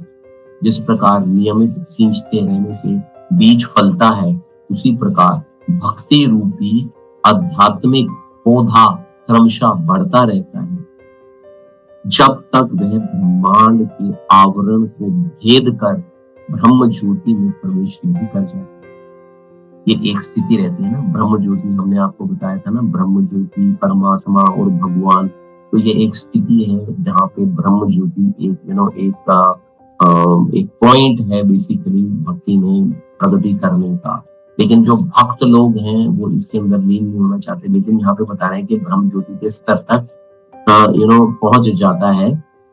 उसी प्रकार भक्ति रूपी आध्यात्मिक पौधा क्रमशः बढ़ता रहता है, और जब वो ब्रह्मांड के आवरण को भेद कर ब्रह्म ज्योति में जब तक प्रवेश नहीं कर जाता, ब्रह्म ज्योति में भी पौधा तब तक बढ़ता जाता है जब तक उस उच्चतम लोक को नहीं प्राप्त कर लेता, जिसे गोलोक, वृंदावन या कृष्ण का परम धाम कहते हैं। अंतोगत्वा यह पौधा भगवान के चरण कमलों की शरण प्राप्त कर वही विश्राम पाता है। जिस प्रकार पौधे में क्रम से फूल तथा फल आते हैं, उसी प्रकार भक्ति रूपी पौधे में भी फल आते हैं, और कीर्तन तथा श्रवण के रूप में उसका सिंचन चलता रहता है। जब पूर्ण पौधा भगवान के चरण कमलों की शरण ग्रहण कर लेता है, तो मनुष्य पूर्णतः भगवत प्रेम में लीन हो जाता है। तब वह एक क्षण भी परमेश्वर के बिना नहीं रह पाता। जिस प्रकार की मछली जल के बिना नहीं रह सकती, ऐसी अवस्था में भक्त वास्तव में परमेश्वर के संसर्ग से दिव्य गुण प्राप्त कर लेता है।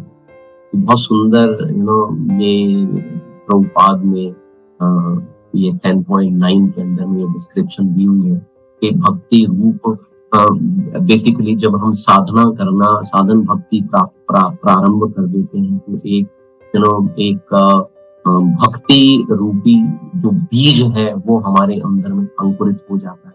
लेकिन खाली बीज के अंकुरित होने से ही समाधान नहीं होता, उस बीज को हमारे को सींचना पड़ता है। सींचना किससे पड़ेगा? हरे कृष्ण महामंत्र करके उसको सींच सकते हैं, भगवान की सेवा करके सींच सकते हैं, भगवान के नाम रूप गुण लीलाओं को श्रवण करके हम उनको सींच सकते हैं। ये सारी चीजें हैं जिनसे कि हम लोग अपनी भक्ति जो है वो डेवलप कर सकते हैं। तो फिर से एक दफा इसको समझ लेते हैं। 10.8 के अंदर में भगवान कह रहे हैं कि मैं समस्त आध्यात्मिक तथा भौतिक जगतों का कारण हूँ, प्रत्येक वस्तु मुझे ही से उद्भूत है। जो बुद्धिमान या भली भांति जानते हैं वो मेरी प्रेमा भक्ति में लगते हैं। तो हमारे को ये समझना पड़ेगा कि जितने भौतिक और आध्यात्मिक जगत जितने भी हैं वो सब कुछ भगवान के द्वारा ही उत्पन्न होते हैं। तो हमारे को क्या करना चाहिए? जो बुद्धिमान व्यक्ति, यहाँ पे उन्होंने बोला है कि भगवान ने बोला जो बुद्धिमान या भली भांति जानते हैं वो क्या करते हैं? वो मेरी प्रेमा भक्ति हृदय में पूरी तरह मेरी पूजा में तत्पर रहते हैं। तो किस प्रकार से तत्पर रहते हैं? तो भगवान कहते हैं कि मेरे शुद्ध भक्तों के विचार मुझ में वास करते हैं और वो एक और उनके जीवन मेरी सेवा में अर्पित रहते हैं तथा वे एक दूसरे को ज्ञान प्रदान करते तथा मेरे विषय में बातें करते हुए परम संतुष्ट। जैसे अभी हम लोग चर्चा कर रहे हैं यहाँ पे हमारी ये जो चर्चा है ये क्या हो रहा है? मेरे शुद्ध भक्तों के विचार मुझ में वास करते हैं, उनके जीवन मेरी सेवा में अर्पित रहते हैं और वो क्या करते हैं? वो एक दूसरे को ज्ञान प्रदान करते हैं। जैसे कि आदान प्रदान हो रहा है, हम लोग अभी आदान प्रदान कर रहे हैं। तो ये बेसिकली ये हमारा संबंध है भगवान के साथ में हमने डेवलप किया। और हम लोग क्या कर रहे हैं? अभी हम लोग चिकित्सक स्तर पे हैं, अभी हम लोग डेवलप कर रहे हैं। तो ये इससे क्या प्राप्त होगा? परम संतोष तथा आनंद अनुभव होगा। तो अगर किसी के अंदर में ये चीज नहीं डेवलप हो रही तो क्या होएगा भाई? अगर आपको what you call self realisation या आत्म साक्षात्कार नहीं हो पा रहा, आप विचार कर रहे हो, आप पढ़ना, आप भगवान से प्रेम करना चाह रहे हो, लेकिन वो डेवलप नहीं हो पा रहा है। कई लोगों का ये प्रश्न रहता है, मैं भगवान के साथ में प्रेम कर रहा हूँ, मैं 16 माला जप कर रहा हूँ, मैं ये कर रहा हूँ, मैं वो कर रहा हूँ, लेकिन मेरे को रेसिप्रोकेशन नहीं मिल रही है। तो भगवान कहते हैं 10.11 10.10 जो प्रेम पूर्वक मेरी सेवा करने में निरंतर लगे रहते हैं, तो भगवान क्या करते हैं? चिंता करने की बात नहीं है। भगवान कहते हैं कि मैं उन्हें ज्ञान प्रदान करता हूँ जिसके द्वारा वे मुझ तक आ सकते हैं। कोई अगर पढ़ा लिखा नहीं है लेकिन वो भक्ति में लीन है, उसको नहीं मालूम है, उसको भगवत गीता पढ़नी नहीं आती है या दूसरी चीजें नहीं समझ में आती है, मंद बुद्धि है, तो भी भगवान कह रहे हैं मैं उसके हृदय में वास करता हूँ और जिससे कि मुझ तक आ सकते हैं। फिर क्या बताते हैं कि मैं उन पर विशेष कृपा करने हेतु उनके हृदय में वास करते हुए मैं जो व्यक्ति निरंतर सेवा के अंदर में लगा हुआ है, निरंतर मेरा श्रवण कर रहा है, निरंतर मेरा नाम ले रहा है, तो मैं क्या करता हूँ?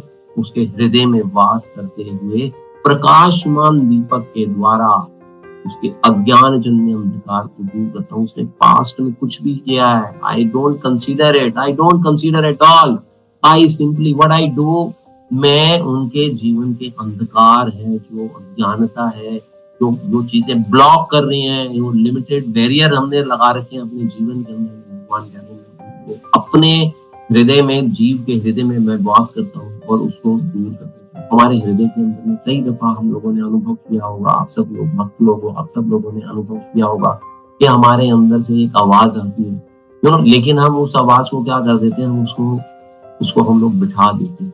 1 दफा, 2 दफा, 5 दफा, 10 दफा आती है, लेकिन हम लोग उस पर रिएक्ट नहीं करते हैं। हम लोग अपने जीवन के अन्य कार्यों के अंदर में इतने लिप्त रहते हैं कि हमारे को ध्यान ही नहीं देते। तो भगवान कह रहे हैं कि मैं उनके अज्ञान जन्य अंधकार को दूर। आगे बढ़ते हैं। अब अर्जुन के मन में फिर से ये प्रश्न आ रहा है कि आप परम भगवान हो, परम धाम हो, परम पवित्र हो, परम सत्य हो, आप नित्य, दिव्य, आदि पुरुष, अजन्मा तथा महानतम हो। नारद, असित, देवल तथा व्यास जैसे ऋषि आपके सत्य की पुष्टि करते हैं और अब आप स्वयं मुझसे भी यह प्रकट कर रहे हैं। यह सत्य जो है आप मुझको भी प्रकट कर रहे हैं। तो अर्जुन जो है, देखिए Arjun, this is the first shloka where Arjun is admitting और सरेंडरिंग टू कृष्णा। वैसे तो वो सेकंड चैप्टर में 6-7 श्लोक के अंदर में भगवान को अपने को समर्पित कर चुके हैं, लेकिन क्यों उसका, अर्जुन का जो क्यों था वो समाप्त नहीं हो पा रहा था। क्यों वाले प्रश्न जो थे ना, ये चीज ऐसे कैसे हो रही है, मैं कैसे मान लूं, ऐसा कैसे संभव हो पाएगा, ये चीज कैसी है, उसके क्या गुण हैं, ये वो। तो अर्जुन अभी तक इनमें था। अभी तक अर्जुन क्यों कर रहा था, क्यों जाना चाहिए मंदिर हमारे को, क्यों पूजा करनी चाहिए, क्यों गुरु की शरण लेनी चाहिए, क्यों मैं ऐसा करूं। अब अर्जुन जो है वो इस क्यों को छोड़ के अब किसमें आएगा, मैं कैसे करूं, मैं कैसे मंदिर जाने के लिए समय निकालूं, मैं कैसे भक्तों का संग करने के लिए समय निकालूं। अब क्यों से कैसे के सफर पे जो है अर्जुन जो है वो आ गया। ये बहुत अच्छा टर्निंग पॉइंट है, वेरी नाइस टर्निंग पॉइंट, जहां पे कि जीव जो है वो आर्गुमेंट्स को छोड़ के एक्सेप्टेंस में आ रहा है। ही इज लिविंग आर्गुमेंट, कोई आर्गुमेंट नहीं है इस समय। वो क्या कह रहा है कि आप परम भगवान हो, आप परम धाम हो, आप पवन परम पवित्र हो, परम सत्य हो, आप नित्य हो, दिव्य हो, आप पे मीन्स आप पे मैं समर्पित हूँ। I don't have any questions now. I don't have any questions now. I am simply surrendering you. I am simply surrendering you. तो भगवान भी पूछते हैं उससे कि अर्जुन, तुम इसे गंभीरता से स्वीकार कर रहे हो, यहाँ केवल तुम और मैं मित्र हैं इसलिए तो नहीं एक्सेप्ट कर रहे हो इसको, कि भाई चाटुकारिता तो नहीं कर रहा तू मेरी अर्जुन, नहीं भाव में आके सेंटिमेंट्स में आके तुम ये चीज बोल रहे हो। तो अर्जुन ना फिर उस बात को स्पेसिफाई करता है कि नहीं मैं ही नहीं बोल रहा हूँ, ये तो मैंने तो जो अनुभव किया मेरे साथ साथ अनेक लोग, अन्य महान ऋषिगण भी आपके घर में, जैसे उसने नाम लिया नारद, असित, देवल तथा व्यास जैसे ऋषि भी आपके इस सत्य की पुष्टि करते हैं। मैं ही नहीं कर रहा हूँ अकेला, I am not the only one who is accepting it.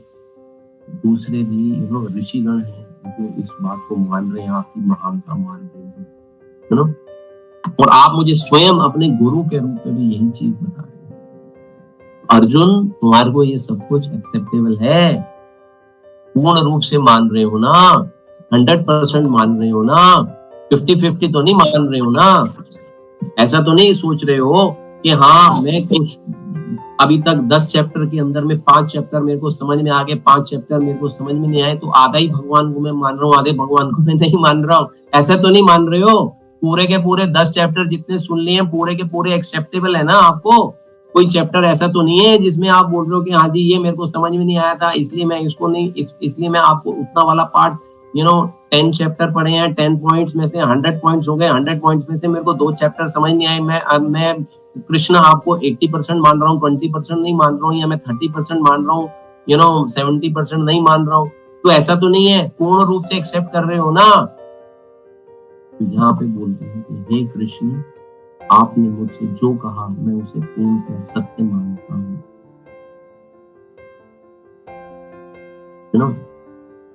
ठीक है, दूसरे लोग नहीं समझते होंगे, देवता गण या असुरगण आपको उस रूप को नहीं समझ सकते होंगे, लेकिन मैं आपको पूर्ण रूप से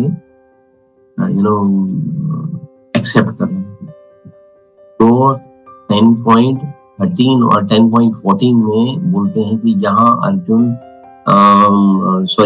10.15 में कि हे परम पुरुष, हे सबके उत्तम, हे समस्त प्राणियों के स्वामी, हे देवों के देव, ब्रह्मांड के प्रभु, निस्संदेह एकमात्र आप ही अपने आप को अपनी अंतरंगा शक्ति से जानने वाले हैं। तो ये 15 तक में भगवान को अर्जुन जो है वो एक्सेप्ट कर लेता है और पूर्ण रूप से जो है भगवान को एक्सेप्ट करता है। फिर बोलता है अर्जुन कि हे जनार्दन, कृपा करके विस्तार पूर्वक मुझे अपने दैवी ऐश्वर्य तथा योग शक्ति का वर्णन करें, जिसके द्वारा आप इन लोगों में व्याप्त हैं। क्यों कर रहे हैं अर्जुन, ये प्रश्न हमारे मन के अंदर में एक मिनट के लिए अगर आए तो अर्जुन तो एक्सेप्ट कर चुका हुआ है ना सारी चीजें। अर्जुन को क्यों पूछ रहा है ऐसा प्रश्न कि मुझे अब फिर से अपने देवी ऐश्वर्य और योग शक्ति का वर्णन करूं, क्यों पूछ रहा है? वो बेसिकली ये इसलिए पूछ रहा है कि किसी के मन में, हमारे जैसे बद्ध जीवों के मन में डाउट्स रहते हैं, तो उन डाउट्स को कृष्ण जो है वो अर्जुन के माध्यम से, अर्जुन से प्रश्न करवा के ये चीजें हम लोगों को क्लैरिफाई करना। फिर अर्जुन पूछ रहा है, बड़े सुंदर प्रश्न है कि मैं किस तरह आपका चिंतन करूं भगवान। ये 3 प्रश्न जो है ना वो बहुत ही इंपॉर्टेंट है कि मैं किस तरह से आपका चिंतन करूं, मैं आपको किस प्रकार से जानूं, मैं आपका किन किन रूपों में मैं आपका स्मरण कर पाऊंगा। बहुत इंपॉर्टेंट है ये कि मैं किस तरह से ये सारी चीजें जानूं, कैसे आपका चिंतन कर पाऊंगा भगवान, मुझे विधि बता। तो ये इसके विषय में तो अर्जुन भगवान कहते हैं कि ये तो मैं आपको पहले बता चुका हूँ Arjun, why you are asking me again this question. तो अर्जुन का भाव देखो, यहाँ पे बहुत सुंदर अर्जुन का भाव है। अर्जुन कहता है कि मैं आपके विषय में सुनकर तृप्त नहीं हो पा रहा हूँ, तो और सुनना चाहता हूँ आपके विषय में। मुझे और बताओ, और अपना गुणगान करो, अपने भक्तों के विषय में बताओ, और दूसरी चीजों के विषय में बताओ, जिससे कि मैं हर चीज के अंदर, हर जो भी मैं देखूं, मैं जो भी सुनूं, जो भी मैं महसूस करूं, उसमें मैं आपको महसूस कर सकूं, आपका चिंतन कर सकूं। मुझे ऐसी विधियां बताओ। तो यहाँ पे फिर भगवान कहते हैं कि ठीक है, सुनो, मैं तुमसे अपने मुख्य वैभव रूपों का वर्णन करूंगा, क्योंकि मेरा ऐश्वर्य जो है वो असीम है, उसको व्यक्त करना संभव नहीं है। 18 दिनों का ये युद्ध होने वाला है, केवल अभी तो युद्ध प्रारंभ भी नहीं हुआ। तो अगर मैं अभी से अपने ऐश्वर्य को विषय में आपको बताने लग जाऊंगा तो 18 दिन निकल जाएंगे, 18 महीने, 18 साल, 18 युग निकल जाएंगे, तब भी मैं अपने विषय के अंदर में आपको पूर्ण रूप से अर्जुन आपको नहीं बता पाऊंगा। एक्चुअली क्या है कि कृष्ण की महानता और उसके ऐश्वर्य को समझ पाना संभव नहीं है। जीव की इंद्रियां जो है, हम लोगों की जो इंद्रियां वो बहुत सीमित है ना, और उनसे कृष्ण के कार्यकलापों को समझ पाना असंभव है। जो भक्त कृष्ण को जानने का प्रयास करते हैं, या कृष्ण का विषय इतना मधुर है, हम लोग बोल सकते हैं कि वो भक्तों को, जैसे यहाँ पे अर्जुन का भाव आ रहा है, वो भक्तों के लिए वो अमृत तुल्य है बेसिकली। इस प्रकार जैसे अभी लास्ट श्लोक के अंदर में आया कि आपस में बातचीत करते हैं तो आनंद करते हैं, आनंद का अनुभव करते हैं। तो भगवान के ऐश्वर्य और इनकी विविध शक्तियों की चर्चा चलाने से शुद्ध भक्तों को जो है वो दिव्य आनंद प्राप्त होता है। तो उसे सुनते रहना चाहिए। जैसे कि अर्जुन के अंदर में ये जिज्ञासा है। हम लोग क्या करते हैं कि क्लास कब खत्म होने वाली है, ये लंबी हो चुकी है क्लास, प्रभु जी ने बोला था 1 घंटे की क्लास होगी, 1.5 घंटा ले लेते हैं, 2 घंटे ले लेते हैं। तो वहां हम लोग जो है ना रिस्ट्रिक्टेड होना शुरू हो जाते हैं, हमारा माइंडसेट बड़ा नैरो माइंडेड हो जाते हैं, बड़ा अपने आप को बांध के रखते हैं। लेकिन जब भगवान के विषय में जब जीव जो है वो आनंदित हो जाता है, उसको आनंद की प्राप्ति हो जाती है, तो वो उसका मन जो है वो रमता रहता है, फिर वो थमता नहीं है। वो जीव, उसके मन में अंदर यही प्रश्न आता है कि और लाओ, और बताओ। जैसे कि यहाँ पे अर्जुन जो है वो जिज्ञासा कर रहा है कि मैं आपके विषय में सुनकर कभी तृप्त नहीं हो पा रहा हूँ। तो ऐसा ये भाव हमारे अंदर में होना चाहिए कि हम भगवान के विषय में सुने। लोग बड़े कंजर्वेटिव हो जाते हैं कि मैं 1 ही माला जप करूंगा, मेरे पास समय नहीं है, मैं 2 ही माला जप करूंगा, मैं 5 ही माला जप करूंगा, या मैं इतना ही करूंगा, मैं ये नहीं कर सकता, मैं वो नहीं कर सकता, I have got very limited time, मैं किस तरह से कर सकता हूँ, मेरे को और भी दूसरी चीजें। तो यहाँ पे अब जो सेक्शन हमारा जो आएगा, तो उसके अंदर में भगवान कहेंगे कि आप मेरे को, you should always be in Krishna consciousness, and you can feel me, you can realize me in every part of your life, with every breath of your life, with every sentence of your life. जो भी आप मुख से बोलोगे, जो भी आप चीजों का व्याख्यान करोगे, उन सब से जो है आप मुझे समझ सकते हैं। तो यहाँ पे 10.20 में बोलते हैं कि हे अर्जुन, मैं समस्त जीवों के हृदय में स्थित परमात्मा हूँ। मैं ही समस्त जीवों का आदि, मध्य और अंत हूँ। ये this is very important shloka by Lord Krishna, कि मैं समस्त जीवों के हृदय में स्थित परमात्मा हूँ। तो यहाँ पे बेसिकली हमारे को थोड़ा सा हम समझेंगे यहाँ पे, जैसे हमने आपको 7th चैप्टर जब हमने स्टार्ट किया था तो मेरे ख्याल एक आपको मैंने स्लाइड दिखाई थी जिसमें कि भगवान का जो एक्सपेंशंस हैं वो एक्सपेंशंस के विषय में हमने आपको बताया था।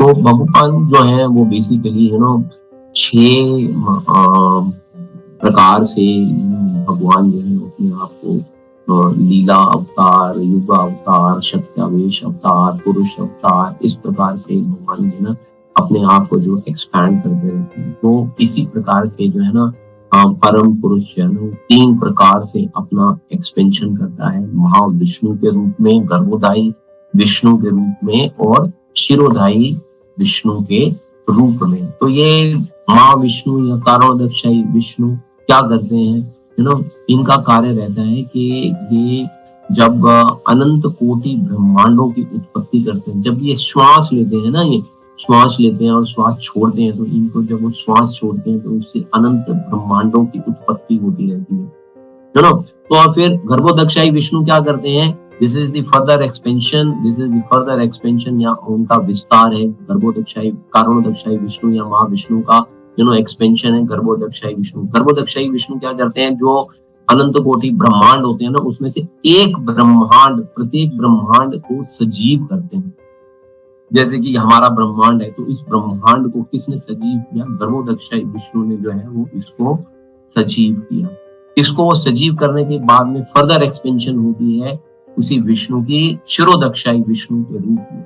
अब वो क्षीरोदक्षायी विष्णु का क्या कार्य होता है कि वो जो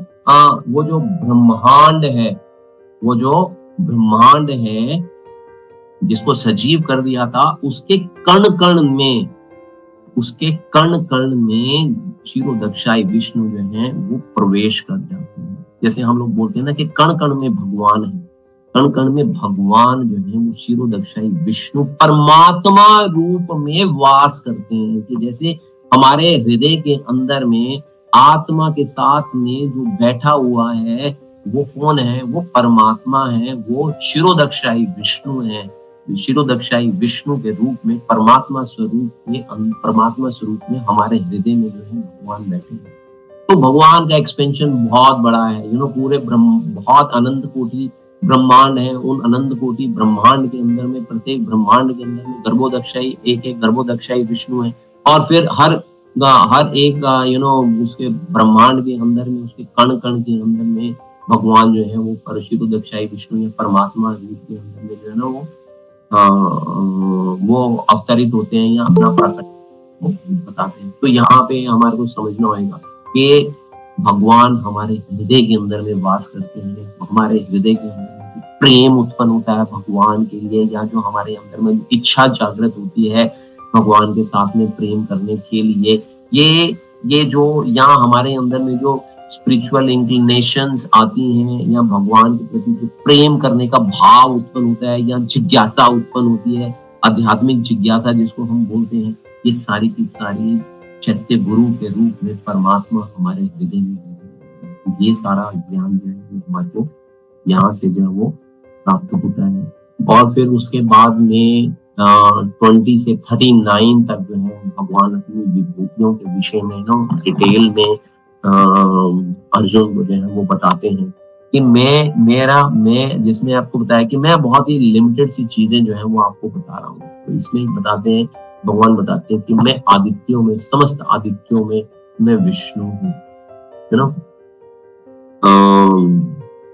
समस्त आदित्यों में मैं विष्णु हूँ, प्रकाशों में मैं तेजस्वी सूर्य हूँ, मारुतों में मरीचि हूँ, नक्षत्रों में चंद्रमा हूँ, वेदों में सामवेद हूँ, देवों में स्वर का राजा इंद्र हूँ, इंद्रियों में मन हूँ, समस्त जीवों में जीवन शक्ति चेतना हूँ, रुद्रों में शिव हूँ, यक्षों और राक्षसों में कुबेर हूँ, वसुओं में अग्नि हूँ, पर्वतों में मेरु हूँ, पुरोहितों में बृहस्पति हूँ, सेना नायकों में कार्तिकेय हूँ, जलाशयों में समुद्र हूँ, महर्षियों में भृगु हूँ, वाणी में दिव्य ओंकार हूँ, समस्त यज्ञों में पवित्र नाम हरि नाम हरे कृष्ण महामंत्र का जप हूँ, अचलों में हिमालय हूँ, वृक्षों में अश्वत्थ हूँ, देव ऋषियों में नारद हूँ, गंधर्वों में चित्ररथ हूँ, सिद्ध पुरुषों में कपिल मुनि हूँ, घोड़ों में मुझे उच्च श्रवा जाना जानो, गजराजों में रावत हूँ, मनुष्यों में राजा हूँ, हथियारों में ब्रज हूँ, गायों में सुरभि हूँ, संतान उत्पत्ति के कारणों में प्रेम का देवता कामदेव हूँ, सर्पों में वासुकी हूँ, अनेक फणों वाले नागों में अनंत हूँ, जलशयों में वरुण देव हूँ, पितरों में आर्यमा हूँ, नियमों में निर्वाहकों में मैं मृत्यु यमराज यम हूँ, दैत्यों में प्रहलाद हूँ, यमराज भक्तराज प्रहलाद हूँ, दमन करने वालों में काल हूँ, पशुओं में सिंह हूँ, पक्षियों में गरुड़ हूँ, समस्त पवित्र करने वालों में वायु हूँ, हाँ, शस्त्रधारियों में राम हूँ, मछलियों में मगर हूँ, नदियों में गंगा हूँ, सृष्टि के आदि मध्य अंत हूँ, समस्त विद्याओं का अध्यात्म विद्या हूँ, तर्क शास्त्रियों में मेरे नायक सत्य हूँ, अक्षरों में ओंकार हूँ, समासों में द्वंद्व समास हूँ, अश्वत काल भी हूँ मैं शाश्वत काल भी हूँ, सृष्टाओं में ब्रह्मा हूँ, सर्वभक्षी मृत्यु हूँ, मैं ही आगे होने वाले को उत्पन्न करने वाला हूँ, स्त्रियों में कीर्ति श्री पाक स्मृति मेघा धृति तथा क्षमा हूँ, मैं साम वेद के गीतों में ब्रह्म बृहत साम हूँ, छंदों में गायत्री हूँ, समस्त महीनों में मार्ग शीर्ष हूँ, समस्त ऋतुओं में वसंत ऋतु हूँ, छलियों में जुआ हूँ, तेजस्वियों में तेज हूँ, विजय में साहस हूँ, बलवानों में बल हूँ, वंशीधारियों में वासुदेव हूँ, पांडवों में अर्जुन हूँ, समस्त मुनियों में व्यास हूँ, महान विचारकों में उषना हूँ, अराजकता को दमन करने वाले समस्त साधनों में मैं दंड हूँ, जो विजय के आकांक्षी हैं मैं उनकी नीति में रहस्यों में मौन हूँ, बुद्धिमानों में ज्ञान हूँ, मैं समस्त सृष्टि का जनक बीज हूँ, मैं चर तथा अचर कोई भी प्राणी नहीं जो मेरे बिना हिल सके। तो ये भगवान अपनी विभूतियों के विषय में बता रहे हैं, जिसको कि हम लोग अपने जीवन के अंदर में डे टू डे लाइफ के अंदर में हम लोग उसको रियलाइज कर सकते हैं, अनुभव कर सकते हैं। कोई भी सुंदर चीज देखते हैं हम उसको भगवान की अभिभूति या भी व्यक्ति के रूप में हम उसको स्वीकार कर सकते हैं। कोई भी बलवान चीज देखते हैं, किसी बलवती बलवान पुरुष को देखते हैं या कोई और ऐसी चीज देखते हैं, हिमालय को देखते हैं, तो यहाँ पे भगवान इसलिए बता रहे हैं कि आप मेरे साथ में कोई किसी भी प्रकार से कोरिलेट कर सकते हो आप मुझे। You can see me everywhere, I am available.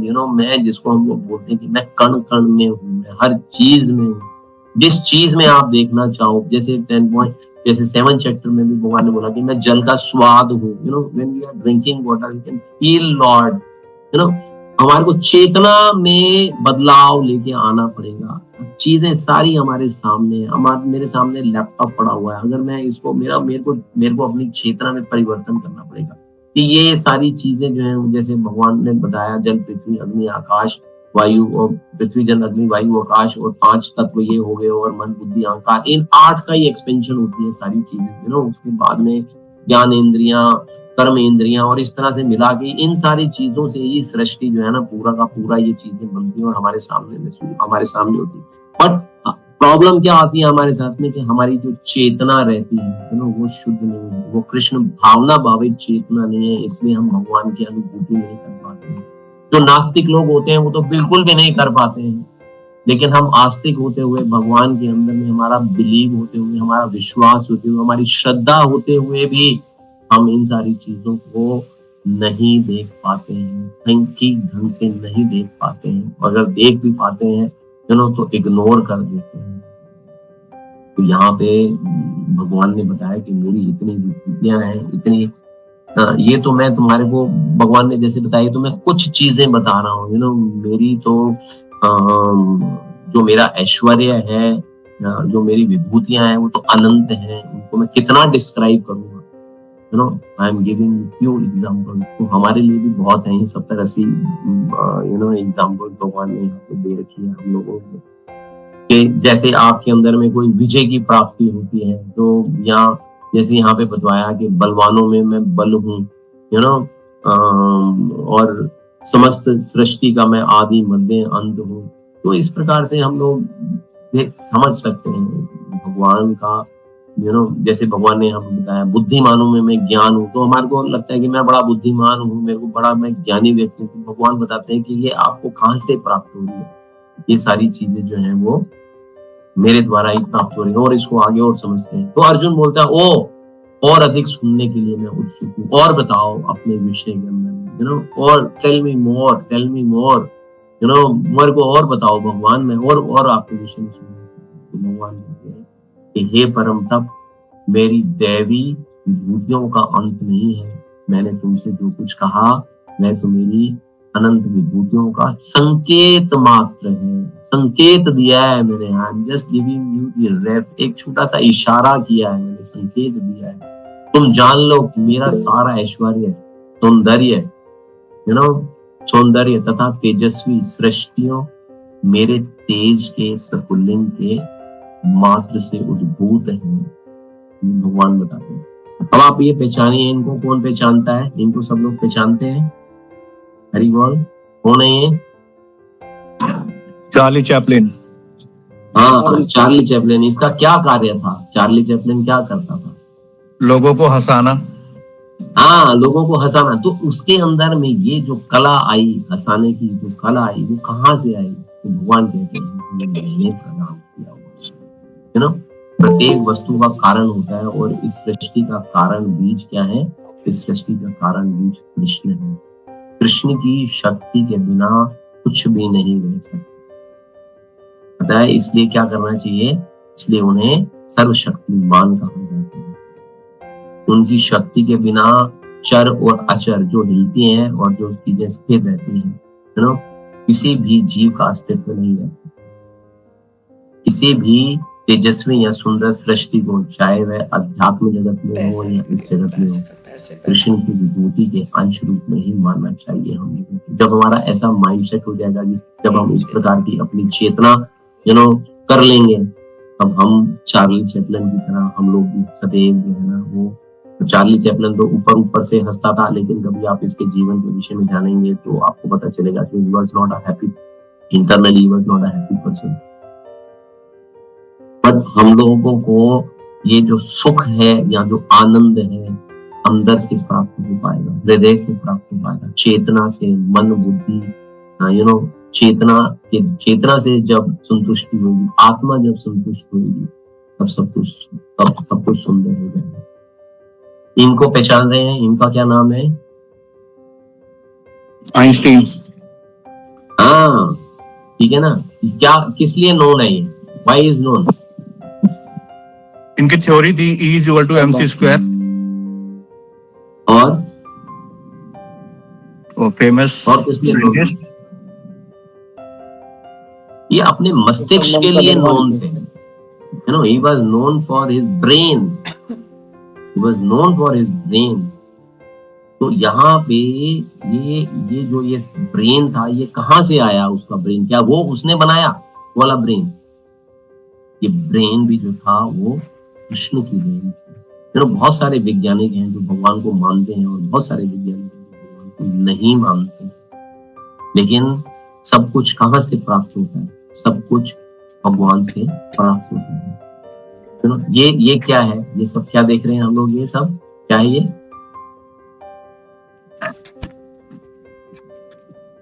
Beautiful fruit basket. Yes. तो ये जो फल हैं, फल के अंदर में जो रस है, जो स्वाद है, जो फ्रेशनेस है, जो ताजगी है, जो इसके अंदर में सुंदर सुंदर रंग हैं, वो क्या आपने और मैंने डाले हैं क्या? हमने तैयार किए हैं क्या? अलग अलग प्रकार के जो फल हैं, कौन उनको बना रहा है? आप देखते हो समुद्र के किनारे बड़े बड़े नारियल के वृक्ष होते हैं, और उसके अंदर में मीठा पानी निकलता है। समुद्र कैसा है? समुद्र नमकीन है, और समुद्र के किनारे में ही जो वृक्ष लगे हुए हैं वो इतने लंबे वृक्ष हैं, और उनमें जो फल लग रहे हैं, उन फलों के अंदर में जो पानी है, उसमें पानी कौन डाल रहा है? कैसे पानी जा रहा है उनके अंदर में? उन नारियलों के अंदर में पानी कौन डाल रहा है? और वो मीठे कैसे हो जा रहे हैं? तो हमारे को समझना चाहिए कि कृष्ण जो है वो हर जगह पे स्थित है, हर वस्तु के कारण है, समस्त कारणों के कारण है। अब हम इसको देखते हैं इस घोड़े को देखते हैं, इस घोड़े के अंदर में सुंदरता है, शक्ति है, तो ये सारी चीजें कहाँ से आ रही हैं?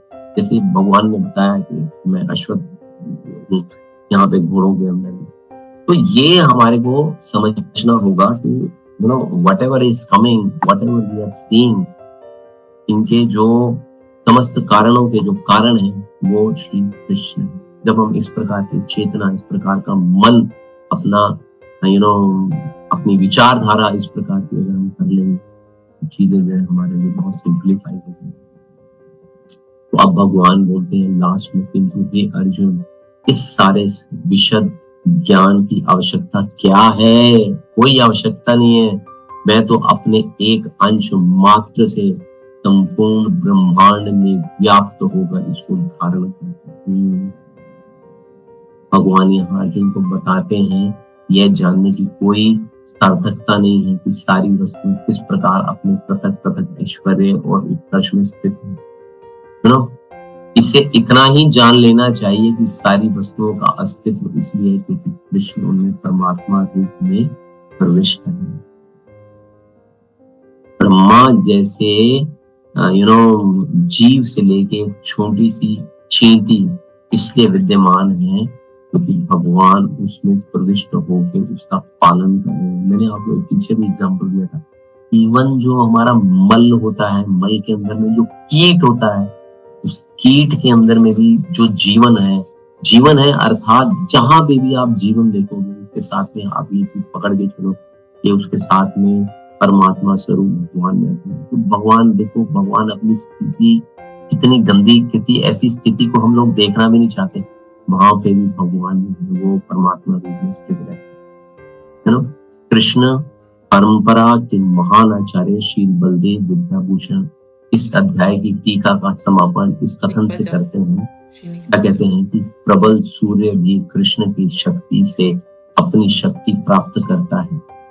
जो सूर्य है वो भी अपनी शक्ति कहां से प्राप्त करता है? कृष्ण से प्राप्त करता है। और सारे संसार का पालन कृष्ण के एक लघु अंश द्वारा होता है, अतः श्री कृष्ण पूजनीय है। इसके साथ में हमारा ये जो चैप्टर है ये कंप्लीट होता है भगवान का ऐश्वर्य।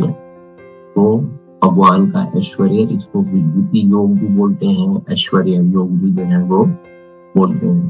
तो इसके लिए हमारे आज के टेक अवे पॉइंट्स क्या हो सकते हैं कि अभी तक हम लोगों ने देखा कि हम लोग भगवान को जो है वो बंद आंखों से देखने का प्रयास करते हैं। तो यहाँ पे अब हमारे को क्या करना है? इतनी सारी विभूतियां भगवान की बताई, भगवान को जो हमने खुली आंख से देखने का प्रयास करना है। और क्या करना है कि भगवान की महानता को स्वीकार, भगवान के साथ में हमारे को अपने आप को जोड़ना है। भगवान इतने महान हैं कि हम उनके सामने बहुत ही तुच्छ जीव हैं, तो इस प्रकार का भाव जो है हमारे अंदर में होना चाहिए और भगवान के साथ में जुड़ना चाहिए हमारे को। और क्या करना चाहिए? जब हम जुड़े तो भगवान का हमारे अंदर में जो प्रेम आ रहा है, मज्जता मदगत प्राणा बोध जनता परस्परम ये जो भगवान का जो ऐश्वर्य है, उसका गुणगान हम स्वयं ही ना करें, उनका गुणगान जो है वो साझा करें दूसरे लोगों के साथ में, दूसरे लोगों को बताएं। प्रेम जो हमारे को जो प्रेम प्राप्त हो रहा है उस प्रेम को दूसरे लोगों के साथ में हम लोग बांटे। जितना तो हमारे को आनंद की और अनुभूति होगी और हमारा आनंद जो है वो बढ़ेगा जब हम और इस प्रेम को जब हम और बांटेंगे, हमारा प्रेम और बढ़ेगा। हम चलेंगे, जब हम 18 चैप्टर में चलेंगे तो 18 चैप्टर के 68 या 69 में भगवान बोलते हैं कि मेरे इस परम ज्ञान को जो व्यक्ति बांटता है वो मेरे को बहुत प्रिय है। तो हमारे को क्या करना चाहिए? हमारे को जो सीख रहे हैं, जितना सीखे हैं, थोड़ा सा भी दूसरे लोगों के उनका नॉलेज दें, उनको मोटिवेट करें। जो लोग नहीं आ पाते हैं किसी कारणवश, उनको मोटिवेट किया जाए, अपने आसपास के लोगों को मोटिवेट किया जाए और उनको प्रेम बांटा जाए। और क्या करना पड़ेगा, हमारे को अपने दृष्टिकोण में देखने के पॉइंट ऑफ व्यू में परिवर्तन करना पड़ेगा। हमारे को अपना सोचने का अपना दृष्टिकोण जो है बदलना पड़ेगा। जब हम अपने दृष्टिकोण को बदलेंगे तब हम चीजों को कृष्ण भावनामृत के साथ में जोड़ पाएंगे। तब हम गुरु साधु शास्त्र के जो प्रवचन हैं, जो उनके अंदर में जो हमारे लिए जो शिक्षाएं दी गई हैं, या जो हमारे लिए जो सिद्धांत बताए गए हैं, जो प्रिंसिपल्स बताए गए हैं, जो डू एंड डोंट्स बताए गए हैं, जब हम उनको फॉलो करेंगे तो हमारे को अपना ग्रेजुअली जो दृष्टिकोण है वो बदलना पड़ेगा। और इस चैप्टर के जो महत्वपूर्ण श्लोक हैं वो चतुर्श्लोक की गीता जिसको कि हमने अभी बताया 8, 9, 10, 11 the 4 shlokas are most important shlokas of this chapter. बाकी तो भगवान के जो वचन हैं वो सारे के सारे वचन जो है वो दे आर ग्रेट वचन्स। वो सारे के सारे वचनों को हम लोग कहीं पे भी उनको नकार नहीं सकते।